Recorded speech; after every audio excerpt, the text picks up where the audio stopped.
నమస్తేనండి. నా పేరు doctor రామాభిషేక్, మెడ్యూనిటీ hospital Amalapuram. So, నేను కన్సల్టెంట్ న్యూరాలజిస్ట్‌నండి. మనం ఈరోజు ఫిట్స్ గురించి, అంటే సీజర్స్ అంటారు. సో, ఫిట్స్ గురించి మాట్లాడదాం.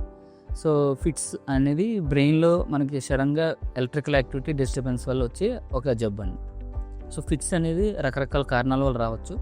సో, బ్రెయిన్‌లో బ్లీడింగ్ వల్ల కానీ, బ్రెయిన్‌లో ట్యూమర్ వల్ల కానీ, బ్రెయిన్‌లో క్లాట్స్ వల్ల కానీ మనకు రావచ్చు. అలాగే ఫిట్స్ అనేది బ్లడ్లో లోపాల వల్ల రావచ్చు. అంటే బ్లడ్ షుగర్ వల్ల పెరిగినా తగ్గినా, సోడియం పెరిగినా తగ్గినా, అలాంటి కండిషన్స్లో కూడా మనకి ఫిట్స్ అనేది రావచ్చు.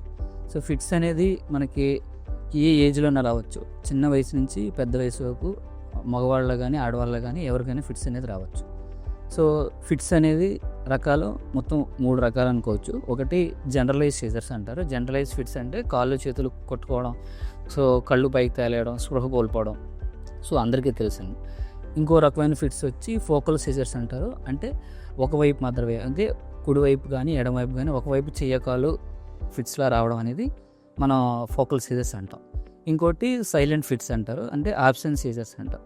సో, కొంతమందిలో బిత్తర చూపులతో చూడడం, సడన్గా వాళ్ళకి కాళ్ళు చేతులు స్ట్రక్ అయిపోయినట్టు, కళ్ళు ఒకే రకంగా చూడడం, ఆ టైంలో ఏం చేస్తున్నారో తెలియకపోవడం. సో, ఇవి మనం చూసేవి సైలెంట్ ఫిట్స్లా అంటారు.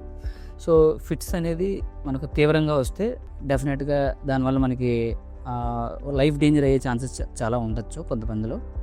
సో, అందుకని ఫిట్స్ వచ్చిన వెంటనే మీకు దగ్గరలో ఉన్న కన్సల్టెంట్ న్యూరాలజిస్ట్ దగ్గరికి వెళ్ళి మీరు వెంటనే సంప్రదించాలని కోరుకుంటున్నాను.